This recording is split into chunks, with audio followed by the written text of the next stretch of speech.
You are listening to episode 18 of the Underhook Show.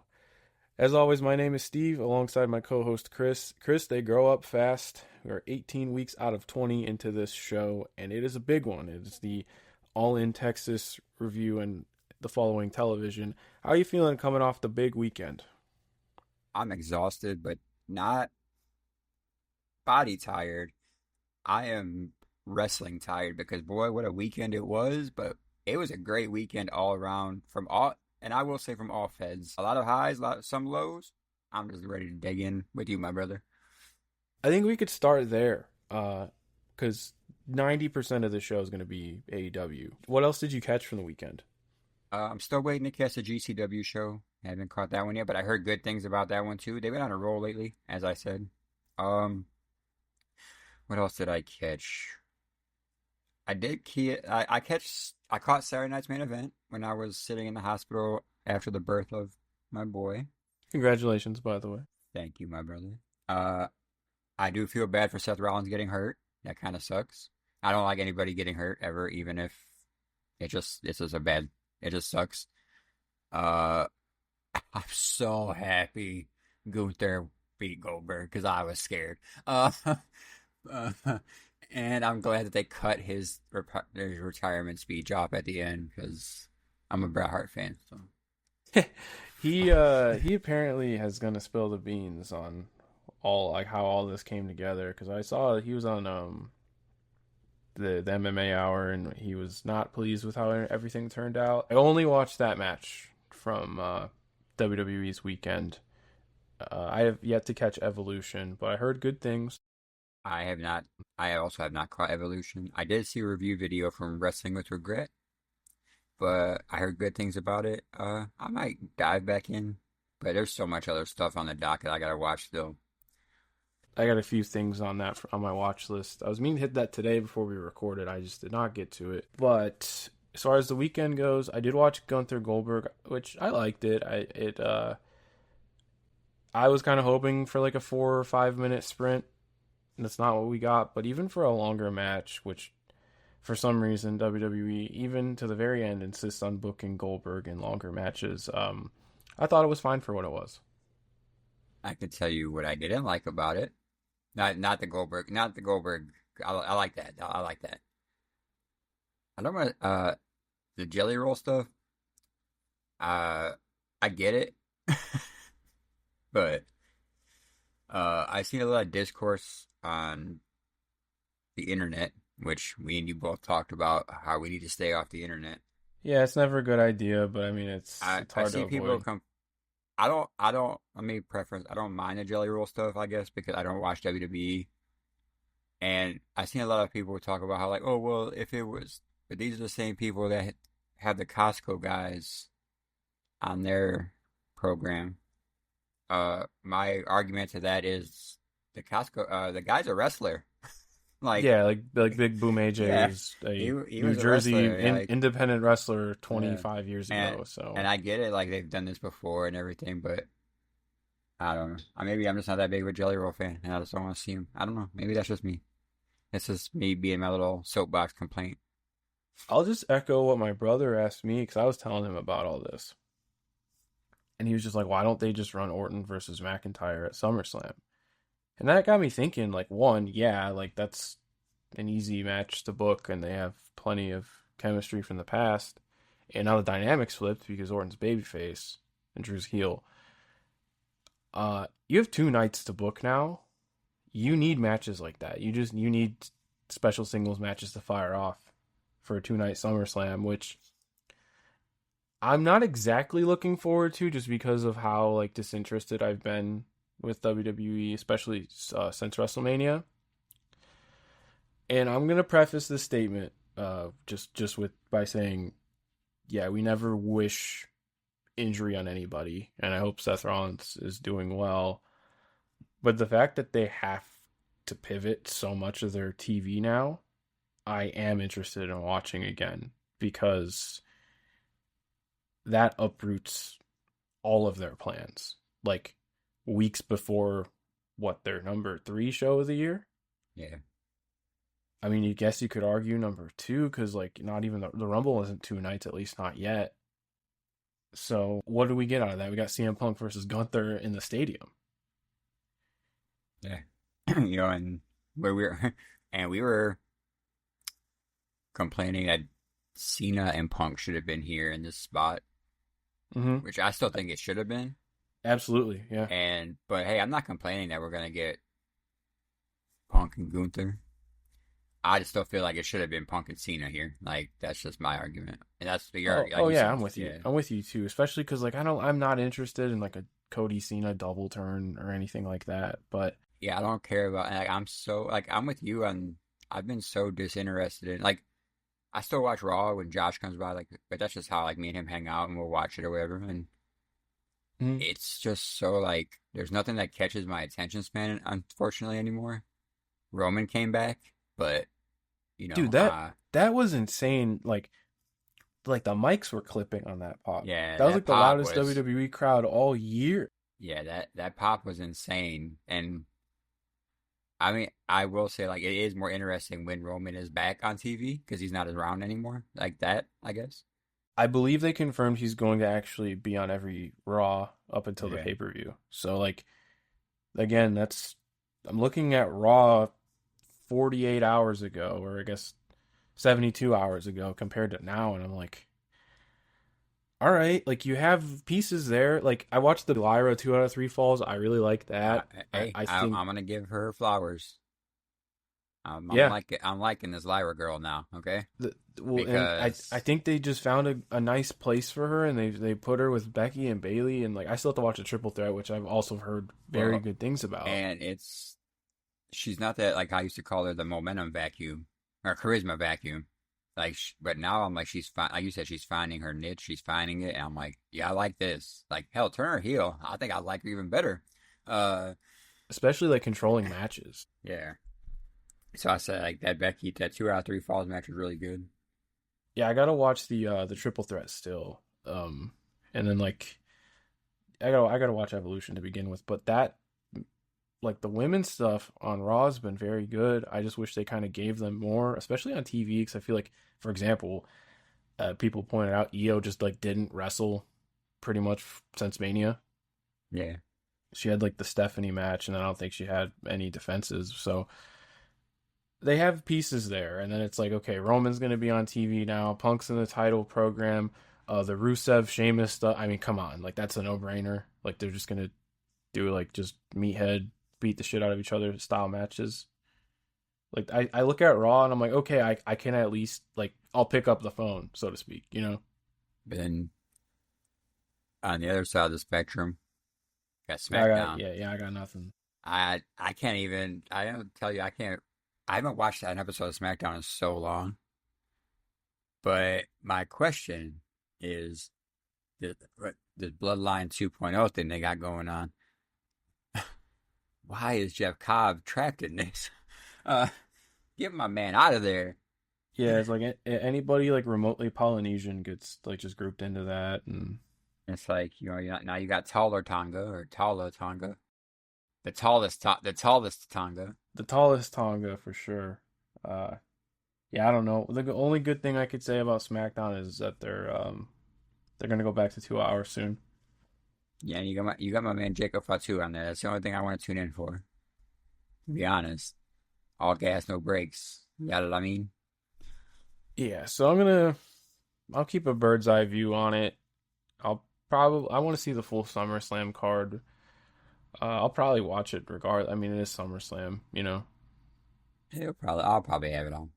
I mean, there's really not Shoot. too much going on for the next couple weeks aside from like the G1. So, and like those I'm not watching live because they're gonna be on at 2, 3 in the morning. So, but other than the WWE stuff, I watched Supercard live. Oh, yeah, I did watch Supercard also. Yeah, What'd you think? I thought it was a pretty easy watch. I liked it. Yeah, I did start dozing off during the women's match though, unfortunately, just because I was in a hospital and I was exhausted. But yeah. I did pick myself back up for the main because that's the match. I did go back and watch the women's match. I did enjoy the women's match. But the main, oh yeah, that was awesome. I fucked with that. They started to lose me with a lot of the near falls, but for the most part, yeah, kicked ass. I like the mask work. Kind of wish that Takeshi stuck with some of the limb work, but that's just me.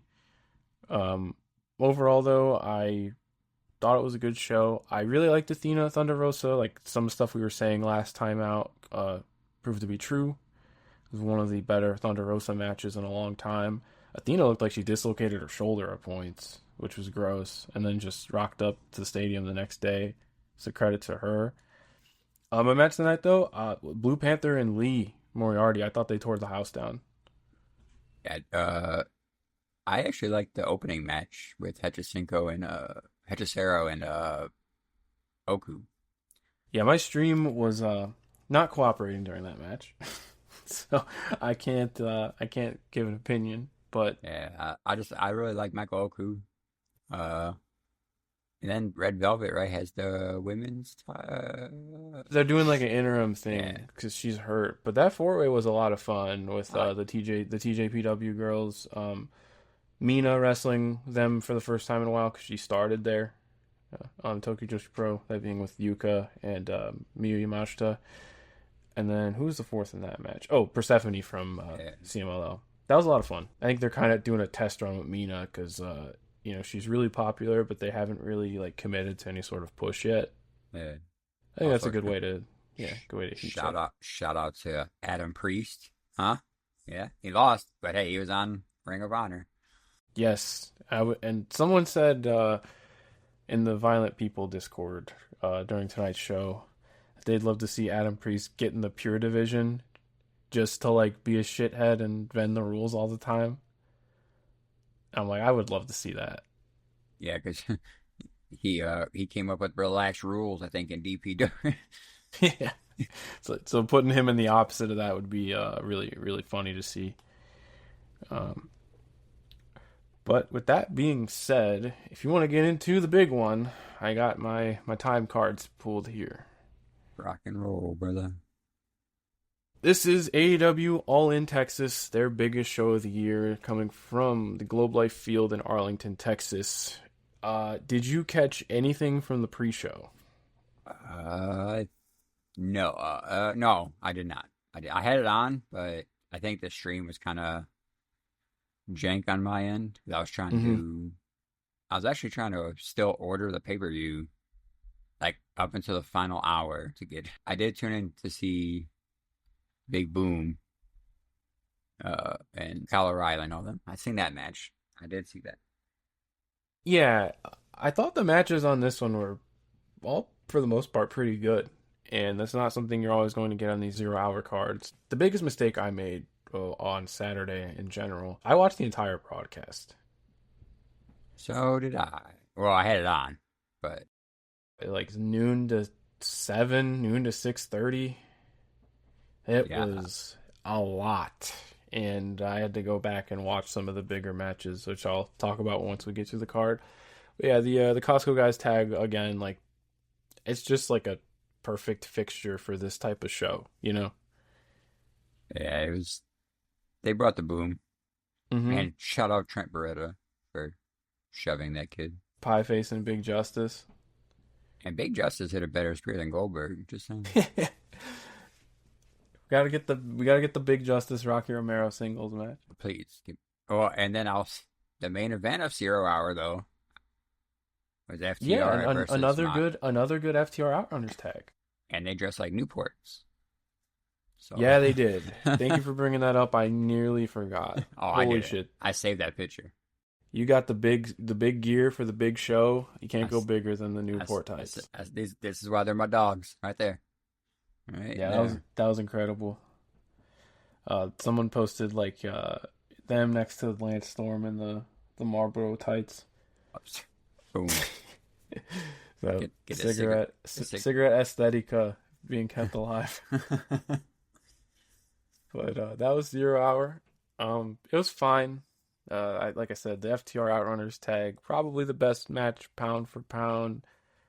The opener with Shane Taylor Promotions and the Sons of Texas was a good way to just get everybody involved on the weekend on the show if they weren't in the gauntlet. Though they did announce the card change, and I thought, with what we know now, saying that they pretty much made the call the night before, it felt weird to have Dustin and Sammy wrestle 3 times in 24 hours. Yeah, it was a little strange. I But mean, I guess it worked out in the end. it was. The minute I seen that pop up, I think that's when I messaged you. I was like, "Hey, what happened?" Because I couldn't hear what was going on. And then, yeah, like what we know now, it sucks. But Yeah, yeah.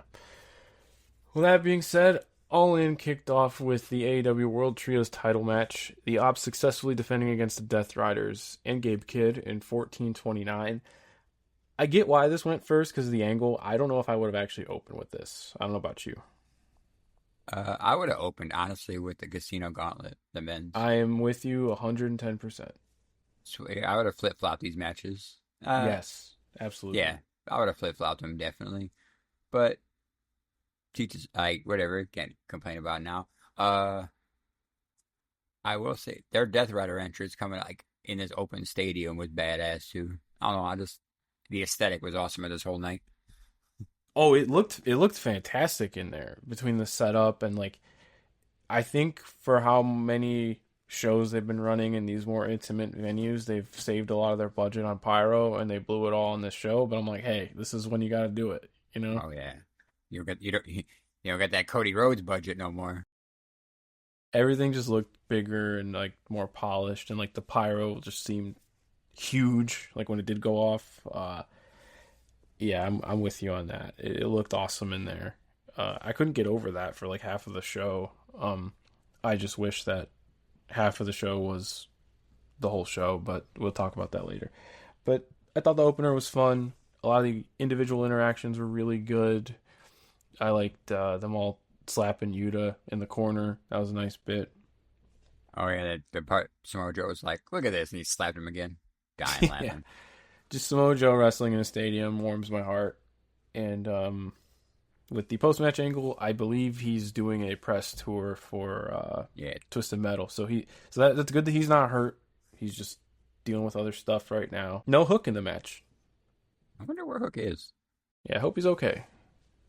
That concussion thing was kind of scary, but or Yeah, whatever. maybe That was maybe he's still dealing with that because that was a concussion. They said right or allegedly. I don't know if that was true. If I there believe was, so because he like landed on the mat, and started puking, so that would yeah. indicate something along those lines. But I hope he's doing okay. I So really expected him to make an appearance on the show, but decent match, good opener. Like I said, I yeah, think the strengths are in the individual reactions. I know a lot of people are calling for a Gabe Kid Joe match down the line. yeah, Um, Gabe Kidd looked like a fucking monster when he was coming through the crowd. Let me tell you that, crawling yeah, and all. I was like, okay, and I think for all the criticism he got, I thought he fit in this match perfectly fine. Um, I had no issue ever seeing Gabe Kidd on my screen, so I'm cool. it's one of your guys, dude. You That's one of got the to. dogs. One of the Yeah. dogs. This went right into the Casino Gauntlet match, the men's Casino Gauntlet match. Bullshit ass match.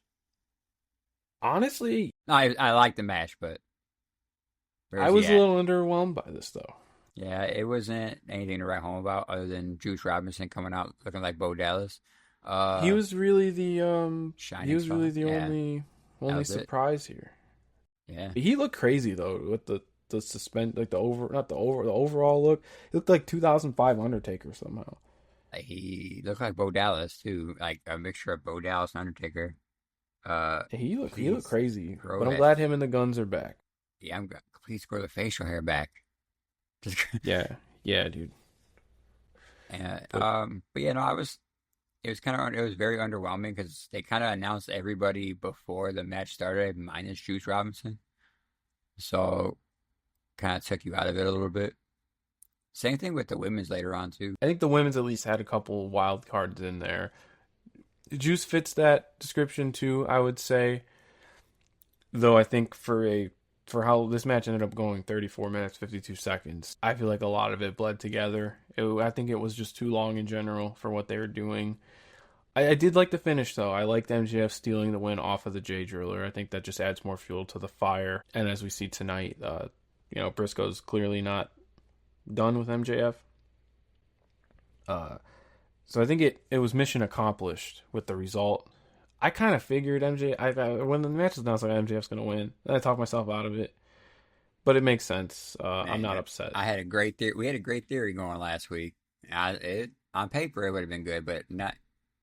Let's be real. We know what the ending was going to be.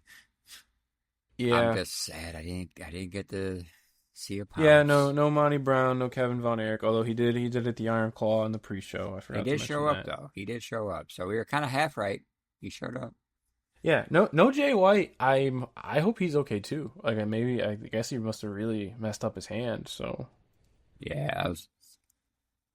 Hey, like we said, we got some of them back at least. The Guns and Juice are back, so yeah, Collision Cowboys are back. And they'll be a welcome addition back into the fold. Juice in general, I think, has had a quietly good AEW run, and the Guns, I don't want them in NXT. Like I think they have a place. I think the tag team division needs a little shot in the arms. that Juice and Jay versus FTR is still one of my favorite tag matches. So Yeah, they had the two on Collision in the CM Punk days of Collision. imagine, I think it was a 2 out of 3 falls when they did.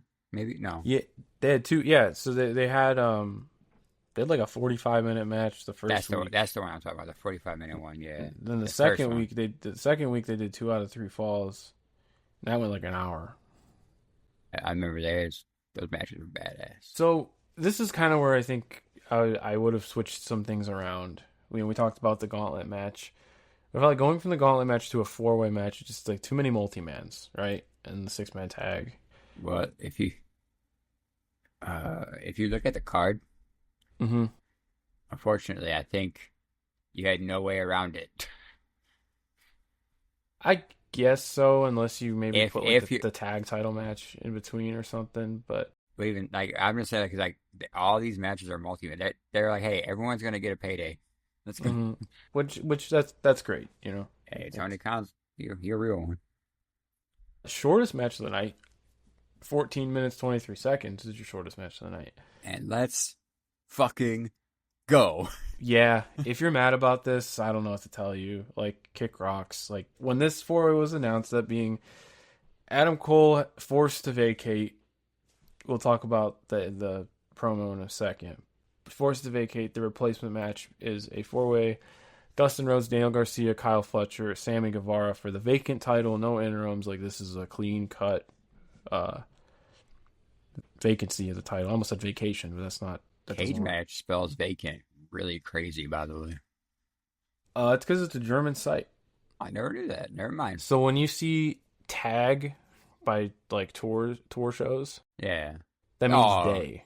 okay. Yeah, I know that from like Japan. I think right. They do that. No It means day in German. tag. Tag. So Guten like Tag. yeah, There tag. you go. I didn't mean weird. Don't take it. I didn't mean like that. It's spelled with a Yeah, I K. don't know. Sometimes I'll see like the way that like the tag is used and I'm like, I don't think people know it's German. Because I'll So say, well, I would say tag one because I'm like, well, and then in my brain, because I just think of wrestling. I go, well, tag one would mean like night or day one, right? So that's what, it's yeah. interchangeable. That's why I always translate stuff on the channel to like night. So if it was like night six of the G1, I'll put, or tag six of the G1, I put tag sechst, I would put night six. So there's See, some I'm learning. I'm getting it. there's your language lesson of the week. No Rosetta Stone over here. Nope. I saw Dustin in the match and I go, just do it. Oh, And they I, did. me and you both said you were like, we wouldn't be mad if they gave it to Dustin, but we kind of thought it was Kyle's belt to have, you know. It And still is, but I'm like, I think oh, this is a bonus he's because going to hurt Dustin. now we get the TV program. I think Yeah, this is the best of both worlds. Because with a when else are you gonna put this belt on Dustin? yeah. I mean, now's the time because it's probably his last ride. You know what I'm saying? Like he's, Even if he really wrestles all 6 years of his extension. Ultimo Dragon Rhodes over here. Yeah. But like I'm happy with it, and now you got Kyle Fletcher who's gonna show more of a mean streak, as we've seen tonight. We'll get into that later, but it's gonna be awesome. I'm excited. Give me a Dustin Rhodes program. I'm gonna tune into Collision now. Hell yeah, dude! Like stadium show in Texas. If you're ever gonna do it, you do it here. I think they took a really, really terrible situation, and I still think the wind was taken out of the crowd because of the Adam Cole situation. But to kind of just give him a feel good moment and to give Dustin his flowers Yeah, while give people their flowers while they're still here, and I think the match was supplementary, all things considered, but it wasn't about that at that point. yeah. It was. I hope Adam is okay. Yeah, for context, Adam Cole comes to the ring already in tears. He's throwing around retirement, but not confirming it. Uh, they said this was like a 24 hours out call, that he was not clear, and especially him being Tony Khan saying he's not cleared. Everything about this like felt off. And then Like something was genuinely wrong. if you look back too, he hasn't wrestled since taking that bump against Fletch, I think. Mm-hmm. And it kind of kept him off TV for a while. And he's been doing commentary, and then I didn't think nothing of it until like this happened, and I thought about it like in my head later on, like, oh, I've actually seen him wrestle since he took that bump, that scary spot with Fletch. And I think we were just chucking it up to how poorly booked the title has been, basically since Garcia won it. I think you could even argue like some of the, well, I mean, at least Jack Perry was defending it regularly, if I give him credit for anything. But I think overall, taking just a terrible, heart wrenching decision, trying to make the most of it. You give Dustin the moment in the stadium in Texas. I think that was the right thing to do. Absolutely. And now Kyle can go after him on TV, and we get a program with that instead of just doing a quick title swap. I'm with it. I guess, and I'll sound off. I don't want to keep dwelling on like internet takes because there's a lot of bad ones. But the way people were mad about this, not entirely the same. This is a very, very, very different situation, right? But I don't know if you remember how people were mad about Danielson last year. And it's one of those things where I'm like, these guys, your Swerves, your Hangmans, your Fletchers, they're going to be around for a long time, as long as, barring any terrible freak shit, right? Yep. These are going to be your guys for the long run. If you have a chance to put a title on somebody for this, like, even if it's just for the sake of it, just do it. Like, who cares? You have the future of your company with these guys. Like, Fletcher's 26. He's not even in his prime yet. When is Dustin Rhodes going to win like a championship? Or like if you go back to last year, like if you're going to belt up Bryan, you had to do it then. Yeah, it's the only time to do it. Same thing with this. It was a perfect time to do it. It was just home state. The visual of him coming down the ramp in the Texas flag. Come on, man. This is a no-brainer. Yeah, give it to him, man. Hey, he just wrestled 3 matches in 24 hours. 3 matches in 24 hours at 56 years old. That's a lucha schedule right there, man.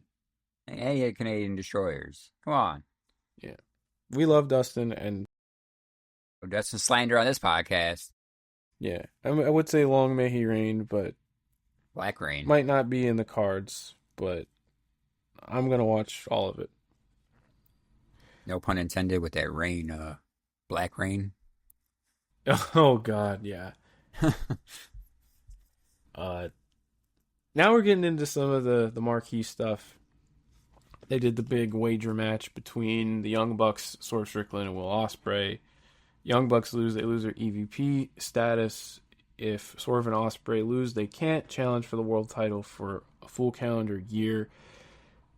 I was convinced the Bucks were winning, but they lost in 26-16. I'm going to let you take the lead on this one because I'm kind of lukewarm on this match. To be fair, I was in and out with the baby, but I did like a lot of the tandem moves that Ospreay and Swerve did. They do got a lot of, It was a good match. Like good. I knew it was gonna be. Me and you both said it was gonna be a good. We knew what it was gonna be going into it, right? Uh, I was also shocked that Swerve and Will Ospreay won. My question is now, where does it go?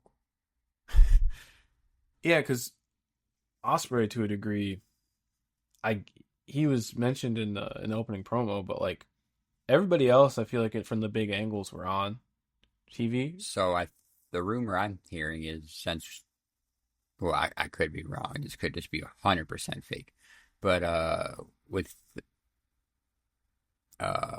what's spoiler alert with Windsor showing up, I think they said that Osprey flew back home for the baby.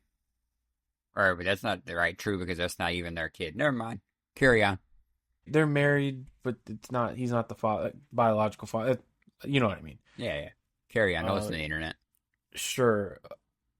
I don't know if he's written off, or he just maybe he's just taking some time with all the travel. But Because he has been going pretty hard since he's been there. So, yes, I don't know with this match. It's not that I hated all the fireworks.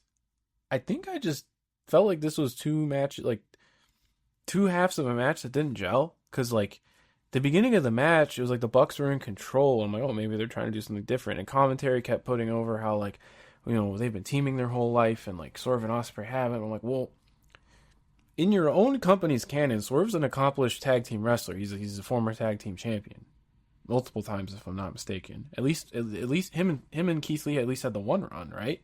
yep. If not two. I can't remember if they traded belts with the Acclaimed or not. Uh, don't quote me on that. Yeah, I want to say they did, but because it sounds familiar like they did.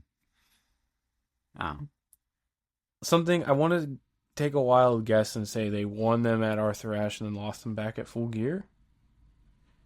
maybe. Because I know they did the rematch at Full Gear where Swerve and Our Glory did Metal Gear Solid Gear. Anyways, point being, he had his first big run there as a tag wrestler before he got his singles push. So I'm like, hey, like I don't know if that's the right story to tell. I know him and Osprey. It was like they're a relatively new team, but the problem with it, I think, for me, just from like a structural point of view from the match, is like you're telling that story, and then they have like a big like almost like a cut scene before going into all of the madness. It just didn't seem like there was any sort of build or escalation to all the crazy shit. It was just like, okay, we have to stop the match and then go into the crazy shit. Where I'm like, well, they could have just done the wild shit, and I just would have been like, fine, you know. Yeah. One bit that I did appreciate though, when there was friendly fire, I think they kind of played it off more realistically instead of that just pro wrestling trope of like, can they coexist? Yeah, Because they proved it more like accidental. yes, like Swerve Yeah. took a hidden blade, and he's like, "Nah, you good? Like I understand." Like so, I thought that was cool, but I don't know. I just think a bit uneven of a match, and again, everything on the show went long too. So Well, at least half in of my this match opinion, was the Young Bucks trying to get to the ring in the boat. that too. Like the match was 26 minutes. The entrances with especially with the Bucks taking 10 minutes, it was like this is like a 40-minute ordeal. Yeah, I was gassed out from the entrance. They brought out the hear hear music too, Yeah. which is a good bit, but I don't know. I'm curious to see where it goes, and I also want to I want to see how the world title thing not applying anymore, how that translates going forward.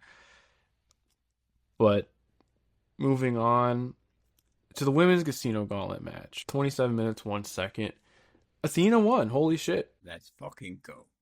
The right And winner, in my opinion. now she's going to be on AW full time.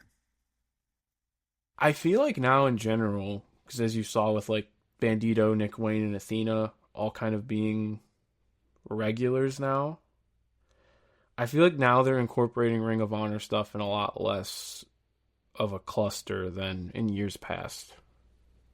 I can see that. Yeah, that was more of a comment on the following TV. But Athena, to me, she was a surprise entrant because I thought she legitimately fucked her arm up the night before, and she was all taped up in the match. The two surprise entrants here, basically anybody who's been on TV who wasn't in the title match, obviously, was in this match. The two surprise entrants being Alex Windsor, who I believe this was her debut since being signed, because she It, is signed. yeah, it was. And I think they announced that on commentary. I think. yeah, she announced that she was all elite on the last Pro Wrestling Eve show, if I'm not mistaken. Shuri appeared, which they ran a vignette the night before in Ring of Honor. So I was thinking, oh, maybe they're gonna bring her in for Death Before Dishonor, which I think her and Athena would be awesome. Uh, Shuri, I think is. I don't know I don't really know what they're going to do with her because she announced that she was taking a break from Stardom and she was going to go on an excursion. So I'm like, okay, maybe they'll bring her in at Forbidden Door, or maybe she'll do like an AEW summer run, kind of like what Ishii did last year. But Shuri's not that old, you know. The weird part about this is that Shuri makes this her AEW debut, and then she announces that she's scheduled elbow surgery. Hell yeah, that's how you do it. So I don't know what we're doing here because her whole I mean she's ex UFC, like she has striking proficiency, she can grapple, she can work on the ground, like no questions asked. But I'm like, how are we going to do that? Like, how are you going to feature her when you know she has an elbow surgery plan? She's not going to wrestle, you know what I mean? I'll figure it out. I hope so, because I mean I like Shuri, so I think you could have some really cool fresh matchups with her. Um, I for sure and thought Megan Bayne was winning this match. me too, but I'll take Athena any day of the week. I'll take Athena, and I'll take Athena beating Tony Storm. Thank you. Carry on. And then Willow beats Athena, and all's right in the world. All's right in the world, and everyone's Yeah, happy. yeah. I do think this was the better of the two gauntlet matches, though. Absolutely. Before we move on, I wanted to just raise one point. I'd like to hear your take. I would never do two of these on one show ever again. Absolutely not. Yeah. No. One is enough. I mean, I get you're trying to be. You want to, do men and women's. Maybe do one on a pre-show. Maybe just have that as your pre-show match. It sucks, but I mean, you might That have to. or hear me out. Do whoever doesn't have matches. So, like for example, if they're still only booking women's title matches on these big shows a year from now, say it's Wembley 2026, give the women the gauntlet match on the main show. I think for the men, the best place you could do it is Forbidden Door. Yeah, because you could have like New Japan and CMLL. Correct. Yeah. And New Japan doesn't have a women's roster. CMLL's is not as utilized, I guess is the right way to put it. Like they have women's wrestlers, but they're never like featured. How and like they always say Stardom's involved in these joint shows, but they're not really That involved. was going to be my next question because I was like, didn't they announce Stardom was on one of these shows before? So I'm like, I know you can make the argument we'll have Stardom on the Forbidden Door one, but I'm like, well, they usually book Forbidden Door while Stardom has their tournament going on. So I say, do the women's casino gauntlet on All In. I think that's a great way to get all these ladies paid and on the big show. And I think they showed out in this match. I think this was the better of the two gauntlets. But I Yeah. think when you have a company like New Japan, where it's essentially only a men's roster, CMLL, which is not entirely the same thing, but you're featuring their men's roster. Do the men's one on Forbidden Door because you have so many more wrestlers to integrate. And I think the surprise factor where it's like literally anybody can show up. This is a show where anybody can wrestle anybody. You do it there. Yeah, I wouldn't be mad. They'd just not do two of these on the same show because Yeah, yeah, I feel like it drained the crowd a little bit. yeah. It drained me, quite frankly, because I was toast by this point. This point being the Hurt Syndicate successfully defending against Jet Speed and the Patriarchy in 1859. I think this was just way too long, but not Yeah, bad. it dragged a lot. It dragged so much. That's where he tossed Bailey over the rope. I That was love. sick.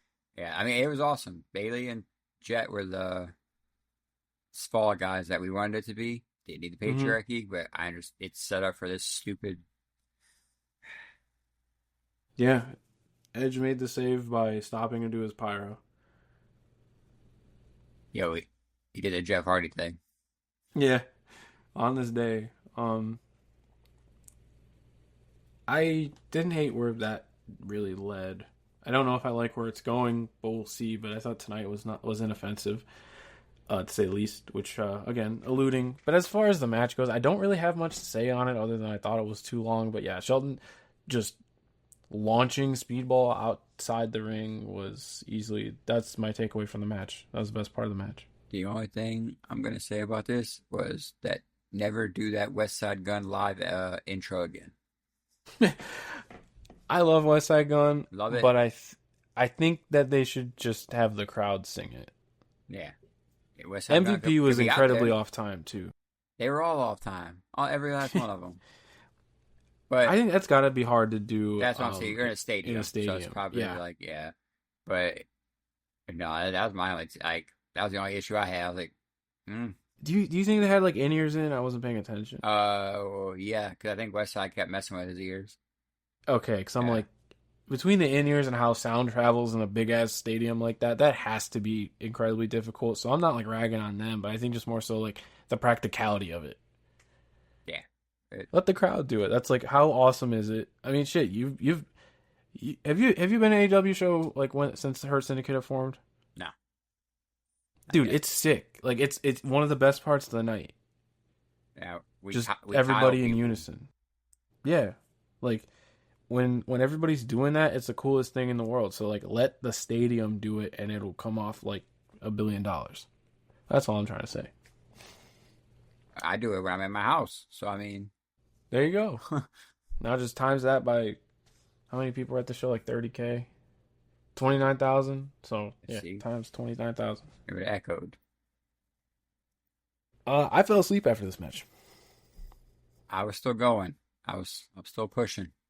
Yeah, I fell asleep during the introductions of Tony Storm and Mercedes Moné. I went back and watched it the next day, which Tony Storm successfully defended, handing Mercedes Moné her first loss in AEW in 25 minutes 11 seconds. I'm gonna be real. This one did not connect with me as much as I would have liked it to. The story leading up to the build up leading up to it was better than the actual match itself. But Unfortunately, there were some good spots in it though. The obvious spot, the finish was fantastic. that Storm Zero off the Brett's rope. Oh, Fucked, just yeah. fucked up. I It, said, it was oh, amazing.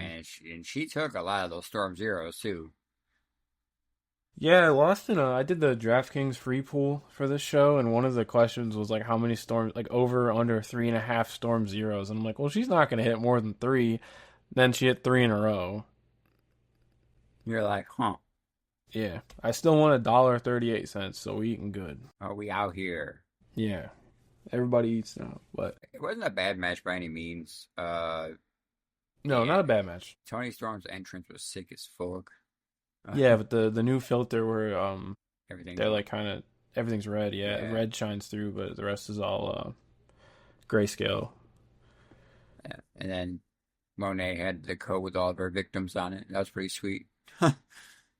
Yeah, I like it because I'm pretty petty like that. So I mean, yeah, that was a flex. I think she kind of tied it in. It was like the perfect combination between like Mercedes and like the Cowboy Carter stuff she's been doing. yeah, Um, her gear's always, especially for the big shows, always incredible. And she just came off like the biggest deal in the world. I don't really know. I can't really give you the most like, I guess, informed feedback on the match. It just didn't connect with me how I would have liked to.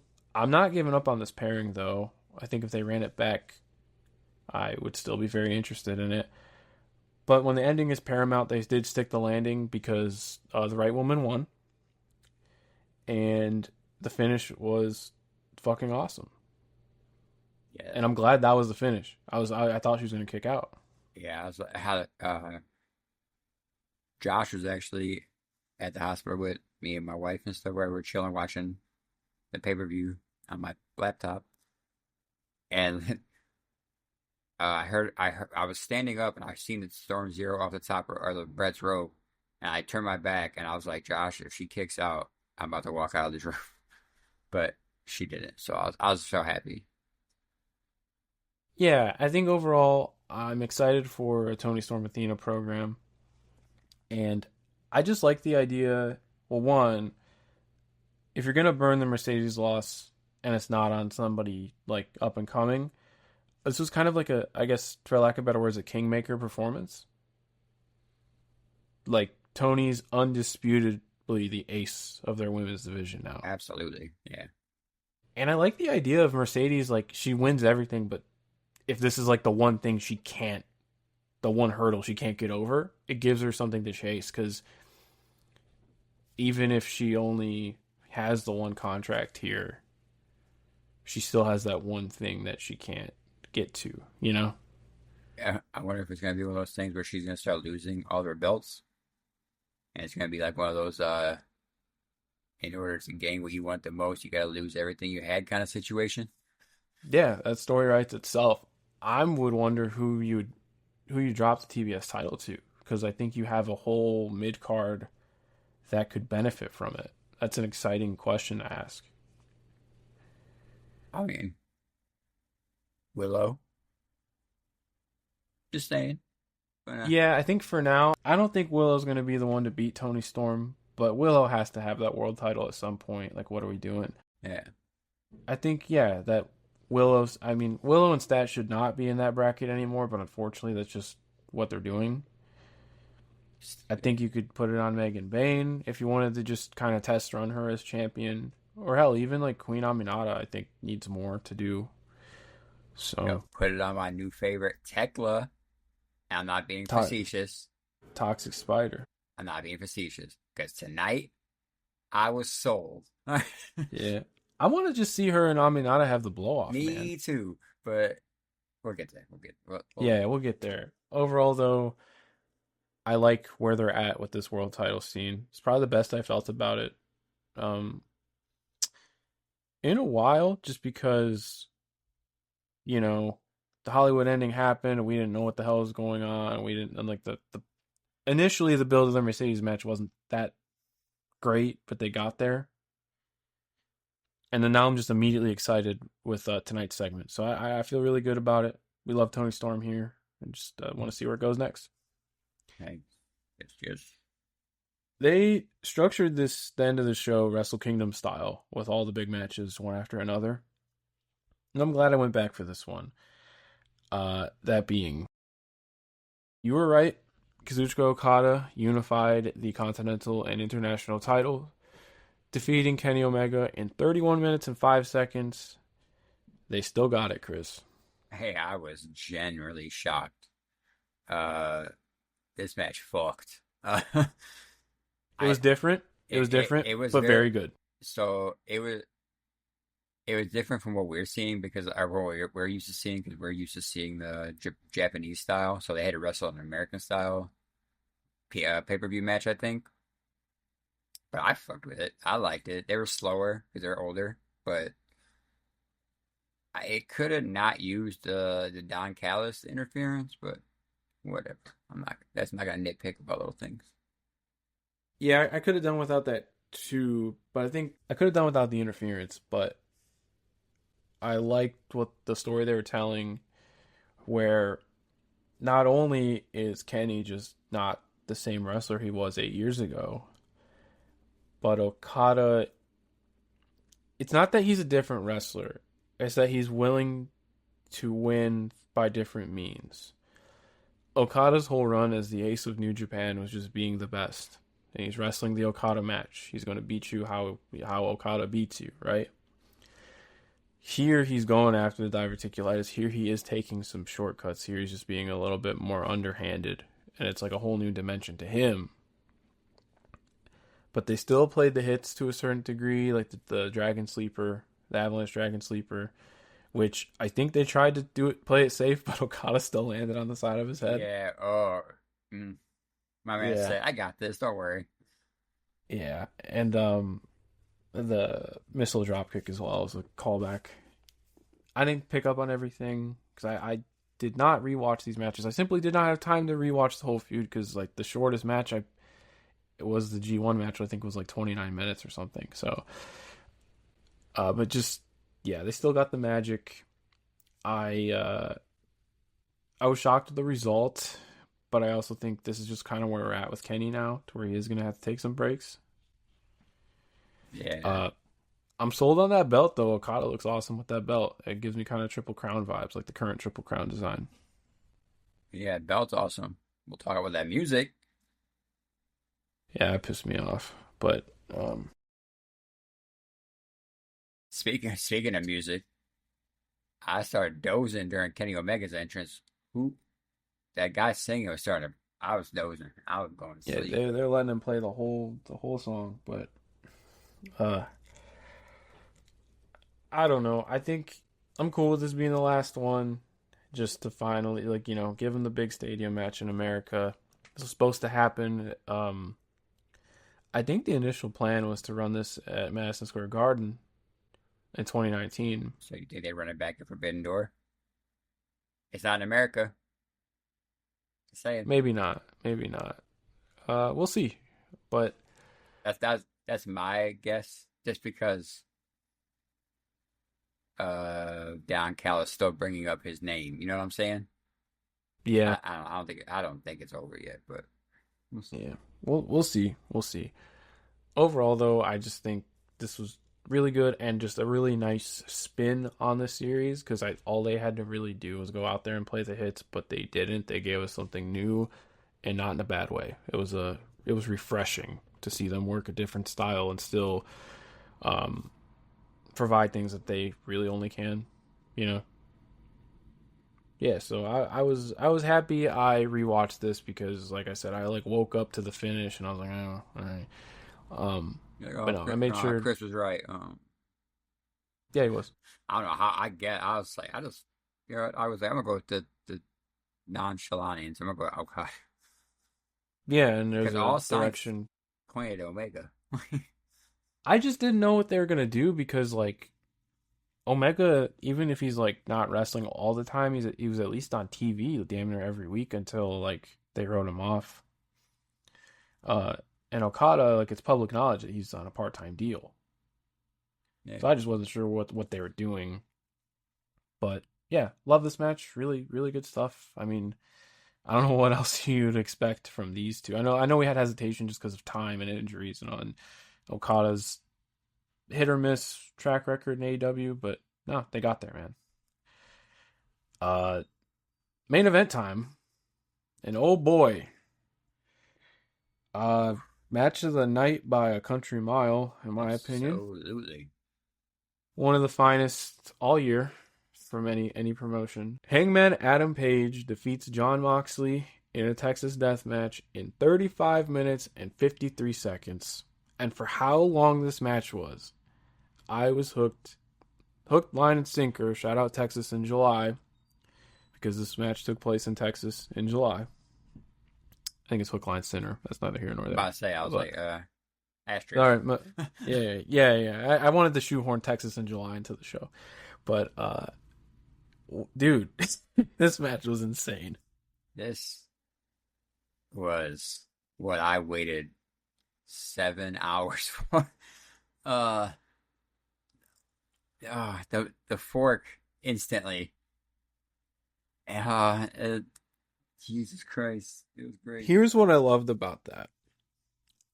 So we saw it in their first match, but the camera was positioned in a way to where you pretty much just saw it spray in Hangman's chest and arms. Man, They did not shy away.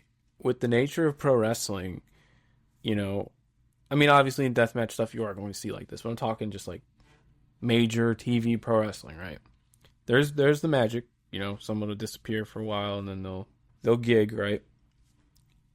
I can't remember a time in like a match of this stature where you saw everything and it's that immediate feedback. They put out a video themselves.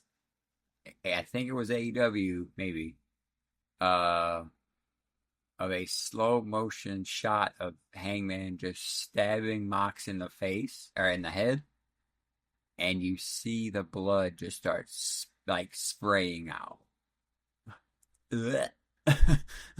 Yeah, it was gross. I, And oh God, Lee. Moxley in this match, this might be my favorite John Moxley performance ever. I think he hit the perfect middle ground of just being so fucking evil and nasty. But when it was his time to pay for his sins, it was just glorious. That's one of the examples. But I want to talk about more Moxley on the other side of things. Just that like petty confidence in the beginning of the match, like you wanted this, and when he was in control, like the one clip of the whole match is probably still probably the finish is probably my favorite spot. But the one other thing that was like my favorite bit of the match was when the glass bottles were involved, and he drags Hangman's back through the shattered glass, and like Hangman lets out this guttural scream, and you could hear the crowd like almost like it was almost like call and response. Like Hangman's screaming out in agony, and then it registers with the crowd, and they all lose their minds. Yeah.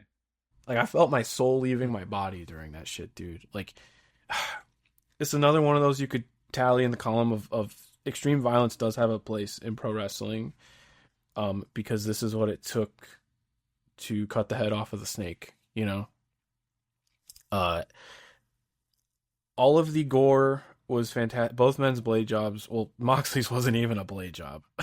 Oh, that That was was just a just fork directly into his temple. he might have gigged later because like dude, ever since he shaved his head, it almost looks like a spider web on him. Like he's just made for this. Yeah, there was a spot where I forgot where it was at. I think it was when the ops, or not the op, or when Claudio Gabe Kid album came out, and there was a shot, and they shot over their Moxley. He just stared, or he's just in the screen, and his face is just covered in blood. I said, "This is a horror movie." Dude, and he was the perfect horror villain. Like God, he carried himself in this match like larger than life. They did the necro spot with the chairs. Ugh. Oh Jesus Christ! Oh, and he took it Yeah, he absolutely did take it. Yeah, because you see, you know, like they'll do it and then they'll kind of like land sideways, but like no, he took that right in his spine.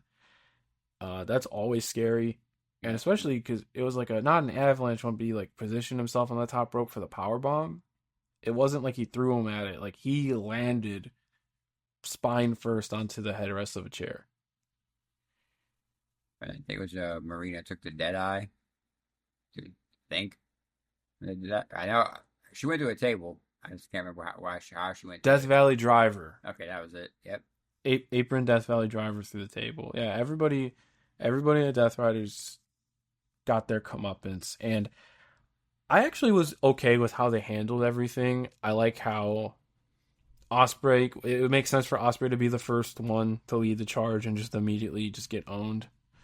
Um, but then when it was time for like the kind of Avengers stuff, no music for any of the run-ins, which I appreciated. Loved it. That's that's old school wrestling, you know, and it's almost like you're not conditioned to wait for the music. It felt more raw to Yeah, that you just had degree. I to mean, wait. Yeah, you just had to Darby wait. still did it. You had to wait for Sting, Darby Allin down here.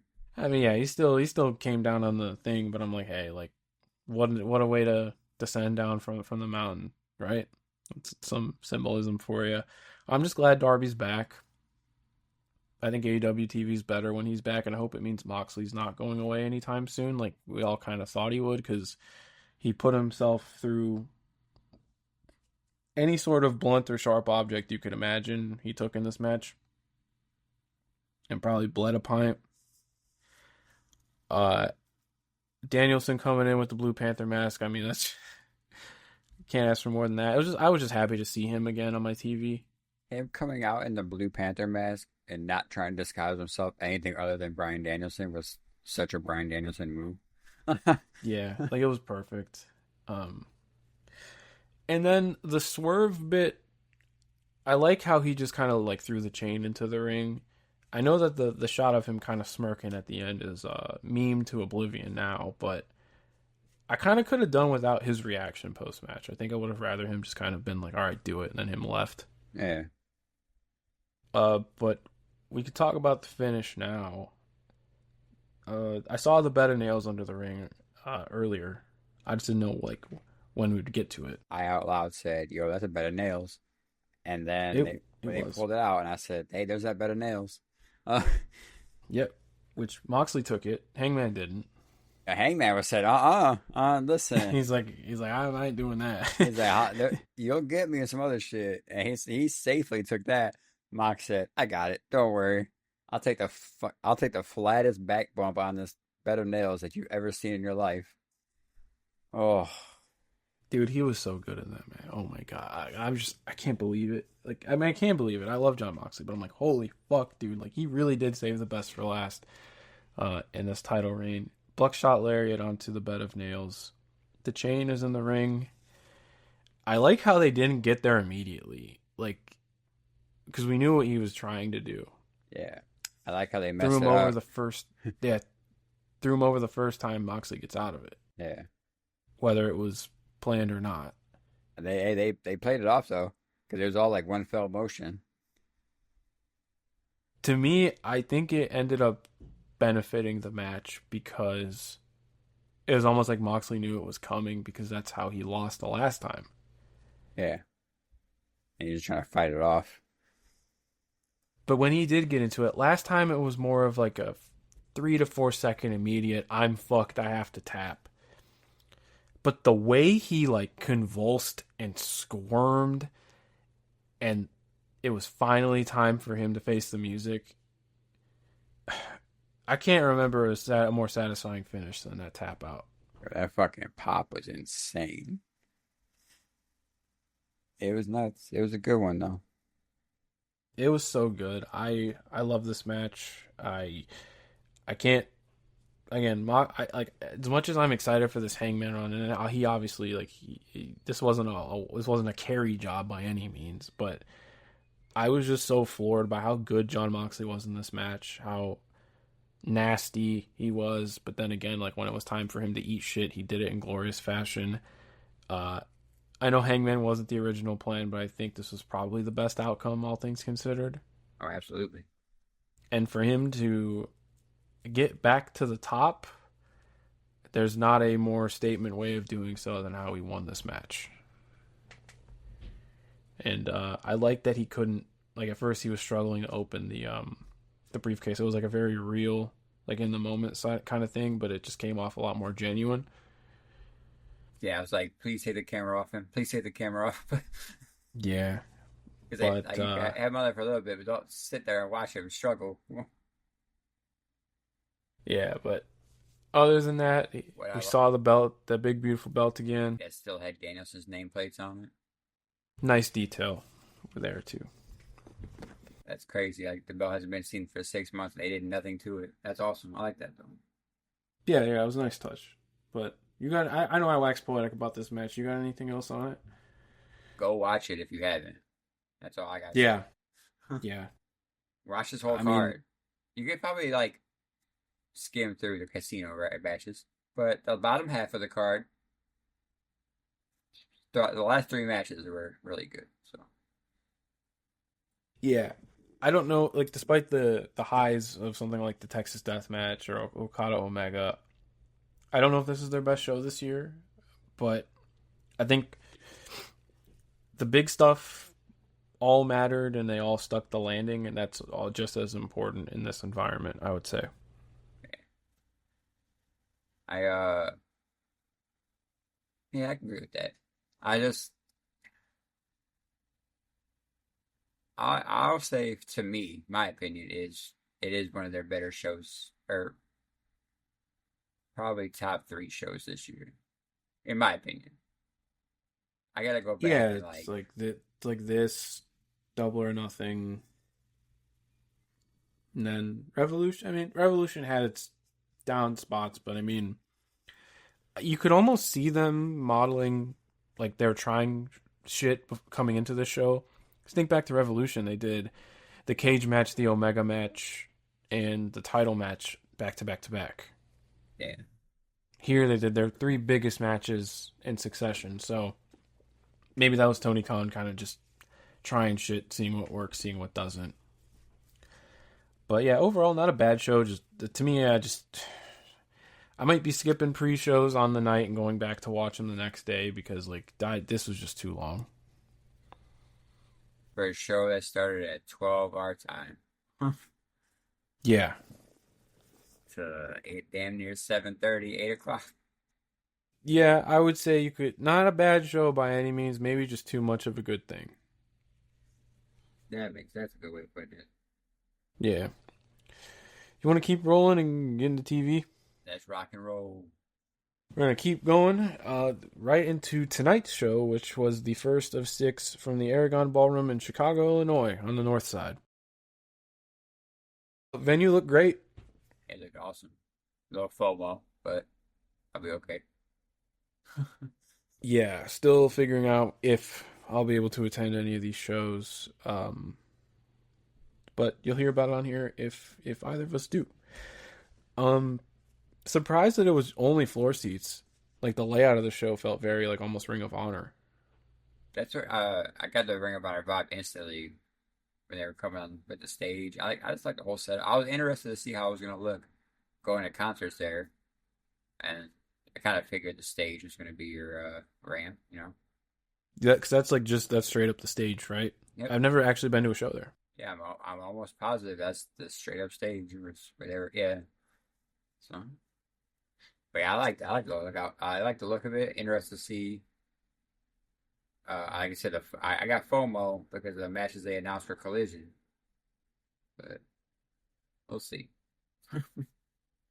Yeah.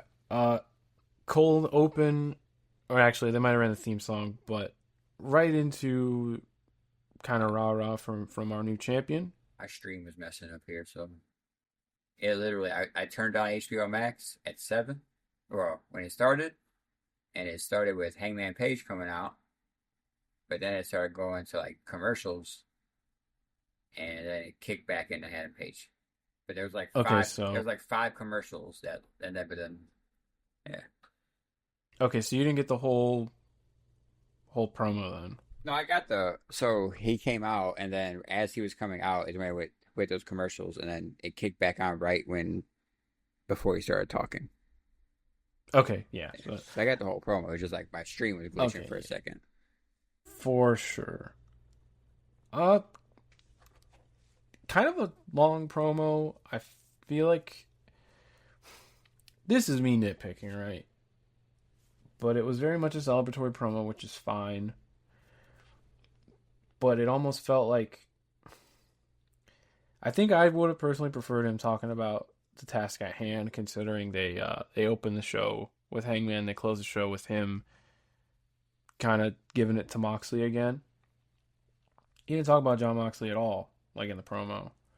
Uh, he just said, just talking about him representing AEW representing the people, etc. I like that he did thank the Ops and Osprey, Swerve, Danielson, Darby.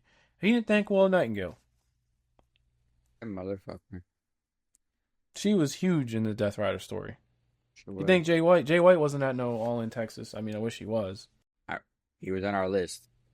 Yeah, we wanted him to be there, and we hope he's doing okay. But it's like, thank Jay White. He didn't thank Willow Nightingale, and Willow Nightingale was, I mean, shit. From January to May, she was involved, basically until Anarchy in the Arena, right? Yeah, she was taking out your Marina Shafir the whole time. So Yeah, so I was like, come on, like she should be in that group, that nucleus of talent, that united front. She was a big part of that. She wasn't mentioned in the promo, so that was my nitpick.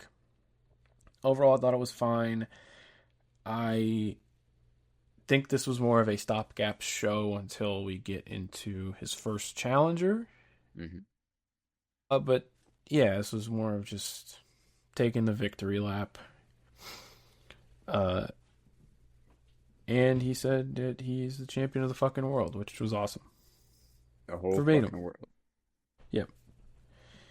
Oh yeah. We got the good old fashioned a lost art nowadays. Pay per view montage with the pay per view theme song. God machine held. I fucked with it. We were talking about hockey before we hit the record button. When I was first going to games in like 2006, the Hawks used to take the ice to that. Yeah, dude. It's such So a I got a banger. very Such a yeah banger. great riff. Yeah, great song. I have a lot of nostalgia tied into it, and just I miss the days like post the big show where you get the montage. So then we see it's so weird because the show is taking place on the north side. Is like where the Bucks parked. Huh?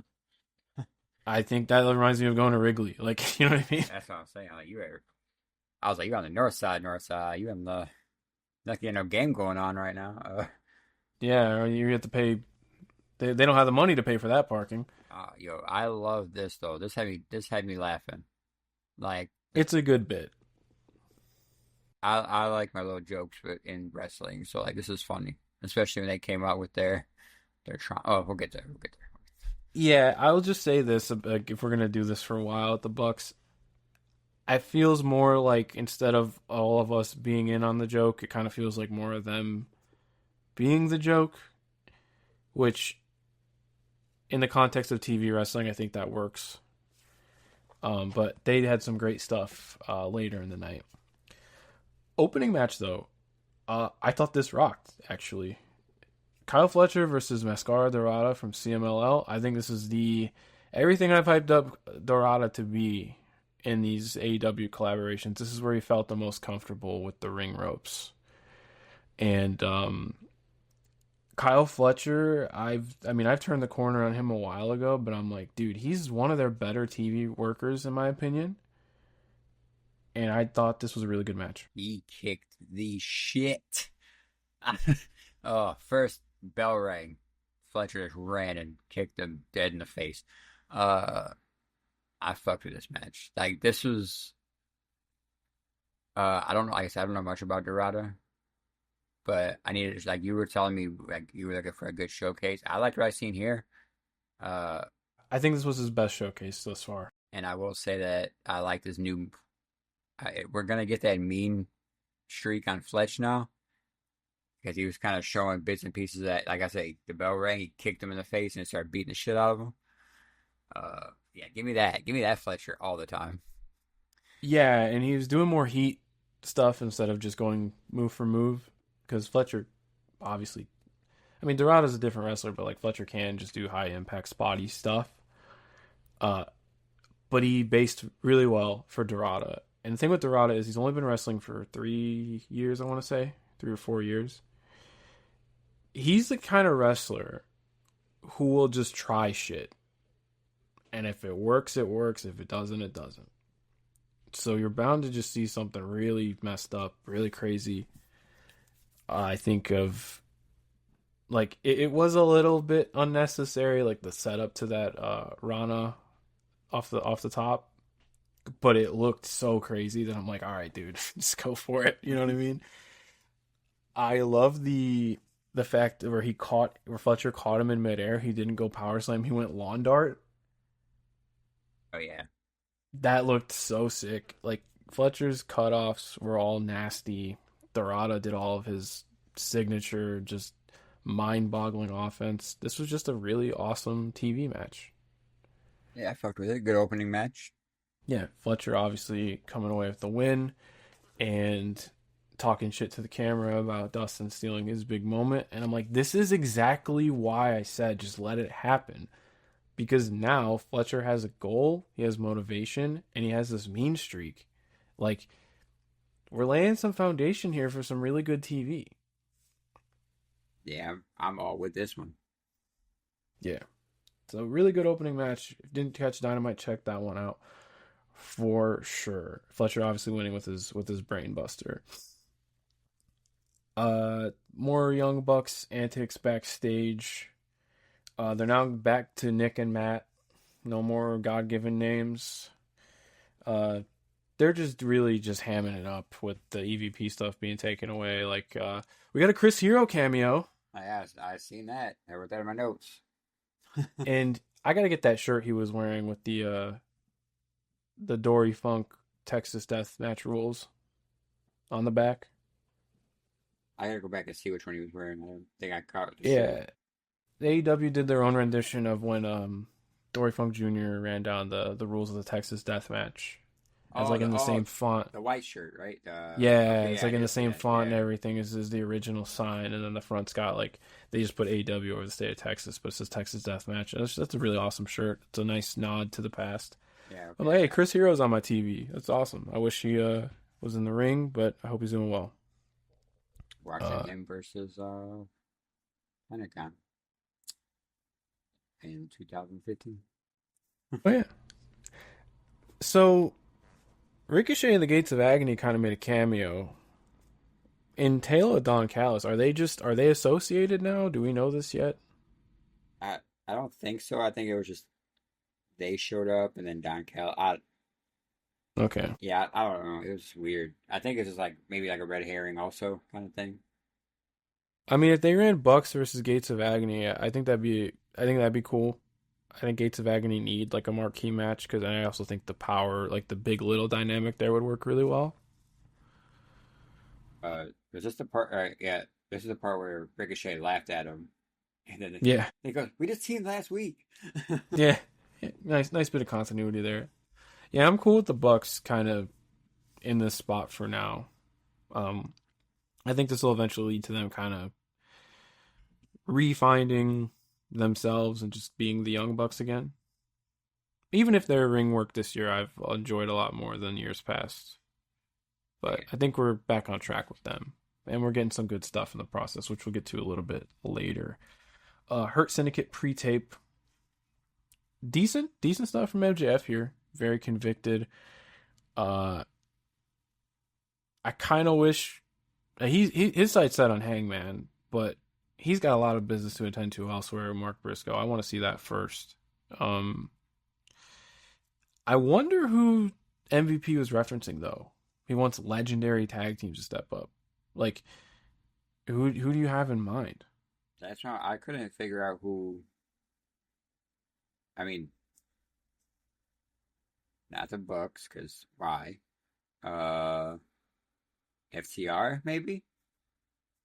I I mean, mean, it's got to be like FTR, Edge, and Christian, but like that's gonna be a long ways down the line. that's the only two teams I could think of. Because FTR was the one saying they want the tag title, so it kind of makes sense there, right? Yeah, because even looking at Forbidden Door, like New Japan don't really have many long tenured tag teams kicking around. Like even like they can't run They're about to bring, Bishamon. they're about to bring back the Good Brothers. Yeah, they can't run Bishamon because Goto's hurt right now. Yeah. Although Bishamon versus the Hurt Syndicate would probably kick a whole lot of ass. Actually, the only thing I think of is FTR or Edge and Christian. Now that you said that, I didn't even think about Edge and Christian because I don't want to think about that. But Yeah, and they should not be the guys beating the Hurt Syndicate. I'll tell you that much. absolutely not. Did you catch MJF's cadence when he said, "I'm the best. I'm the best in the world"? Yeah, can't wait. The internet's gonna have a field day with that one. Yep. Nobody's gonna let it go. That's just the Oh, reality we live in. yeah. Unfortunately, yeah, because we said it last week to not make Adam Page winning any kind of thing, but Adam Page winning, and That didn't happen. that didn't happen. That was the first 10 seconds of him winning that match. Dude, people couldn't go a whole hour without without making it about somebody else, and we're not gonna make it about somebody else. We can carry on. Party match of the night: Bandito, Brody King, and Jet Speed against Don Callis family and the Young Bucks. A lot of good stuff here. I'll just be real. I'm like, I don't want to say I have fatigue, but I'm like kind of used to this being the Dynamite match now. Yeah, this one, And then the money match. Yeah, yeah. The money match suffered because of this match. Yes, it did. Yeah. The Hechicero Bandito stuff's real exciting though. I'm surprised we're getting to it now because I kind of assumed that the next ROH show is until September. Maybe they're gonna do some TV stuff. Maybe this will be a TV program, but I'm here for Hechicero and Bandito. It's a very exciting combination. The I'm Hechicero's here for Bandito and Brody King's sweet handshake.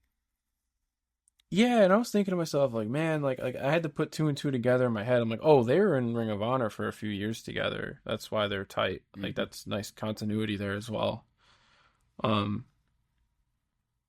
like they might have even been like on New Japan tours at the same time. Like during like Brody wasn't in Best of Super Juniors, but he was a heater during that tournament for someone who will not be named. But he was on that tour, and Bandito That, was on that tour too. that would So be crazy. Sorry, I just had like a wild thought of Brody King and just laying waste to everybody. nah, he ain't no Best of the Super Juniors. That's a G1. That's a G1 with a capital G right there, my friend. I'm saying Um, in my head, I'm just like, that would be insane. What if the best of the Super Juniors did some UFC one type shit and didn't have a weight class, and they just said, "Hey, Brody King, come on." oh, different style fight. oh man, that'd be great. Anyway, carry on. Yeah, the Hechicero Bucks tandem offense was really sick. I fuck with Hechicero. This is my dog. Uh, Yeah, and like he's like a he's like he's a Yaveo. So putting him in this atmosphere, like this environment, like of like all the moving parts, he fit right in. yeah, he didn't do no magic though. I, No, I watched his match with Blue Panther from January today. He did come out the fire, by the way. fuck yes, Yeah, bring it back. yeah. Maybe when he gets the big singles with Bandito, he'll bring out the Stones on fire. I can only hope. Yeah. But Don Callis family got the win. Hechicero got the victory over Bandito, so that only builds his case as the next challenger for the Ring of Honor World Championship. I'm cool with that, and also like Bandito ate like a billion finishers. There ain't no way he's getting up from that sleeper. Top of the hour, we got the Cope promo, Ugh. which was fine, just long, but I mean that's expected with anything Edge does. He's Like so just any of his. corny. I'll tell you what though, him spearing Stoke was good. I'm not gonna go through this promo piece by piece, but When he said we that know you what's look like going a on. Oompa Loompa, I was like, "This corny. You could come up with something better." And it's Chicago, you know they're gonna chant that shit. They chanted everything. Like I Titties.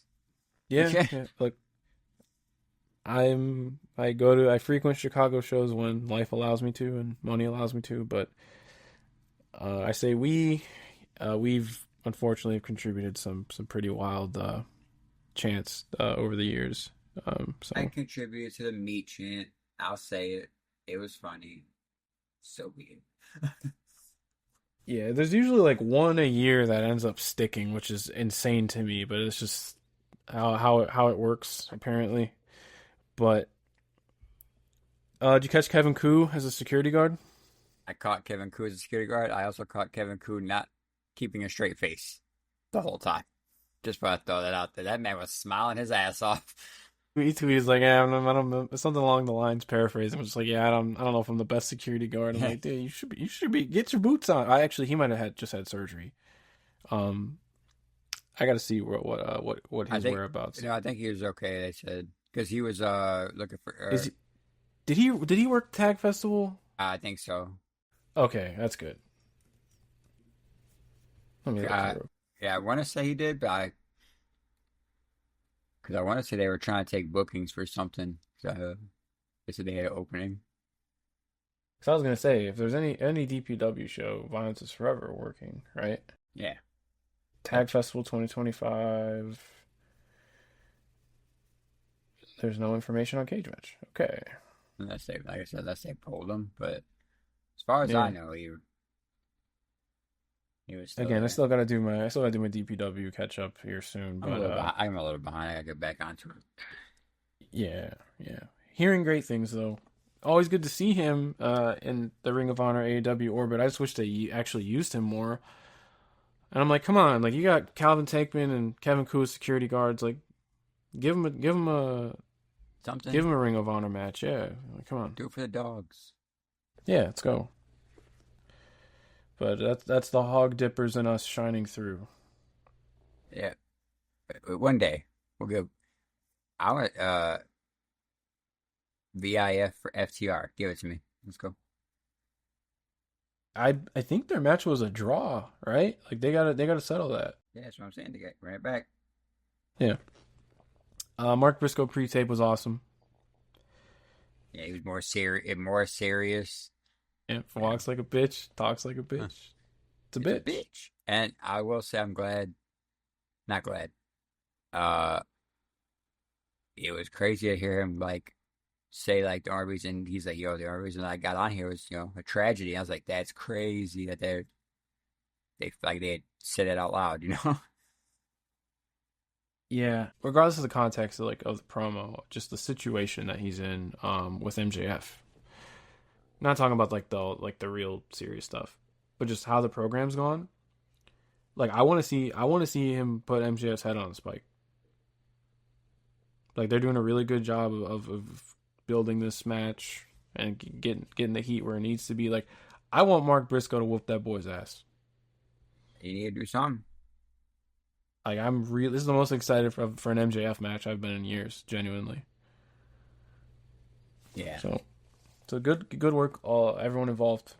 I'm really excited for Mark Briscoe to have this would probably be his highest profile singles program in AEW, right? Like coming off of the Ricochet stuff. Yeah. Because he only wrestled Mox, right? There was no like. Did he wrestle Mox? They did they had a TV match Yeah. on one So of the that real yeah like the 4 hour specials. yeah there was no program no. So yeah He never got the world title match. I'll say this, yeah, absolutely, especially coming straight from the Ricochet stuff. I hope they could parlay it. Even if he doesn't win the world title, I don't know if they would do that. I would love to see him have like a deep Continental Classic run or something. Like just give us like he's so easy to cheer for and to rally behind. I want something for him, or give him a TNT title run or something. Like I think you have a really nice opportunity here with this MJF feud to propel him to some sort of main event level. I feel Because he like deserves to be there. I feel like that might be the route they're taking or trying to anyway. I'm all for it. Next was the $100,000 match, which Chris Statlander, Queen Aminata, Tekla, and Will Nightingale kind of jamming multiple feuds into one here. Not a bad match by any means. I do think it suffered from the PWG pilled tag from earlier. You could just give me Queen Emanala versus Tekla. I don't need all the extra shit. I mean, I love seeing Willow and Stat on my screen, but you could just give us Tech and Queen Emanala. Yeah, because now it feels like, all right, like, give us what we want. Mm-hmm. And it's nice that there is a demand now to see a blow off. I think that's a good thing. But at the same time, I'm like, all right, like, enough. Well, have they done these 4-way matches, like, what, 3 weeks in a row? Yep. Yeah. Enough of these. The point of this was to establish, I guess, this unit, like Tekla joining Julia Hart. Sisters in Sin. Huh? Yeah. Sisters of Sin. There you go. Which, hey, Julia or Sky Blue getting the spot in her hometown. It's cool. Shout out.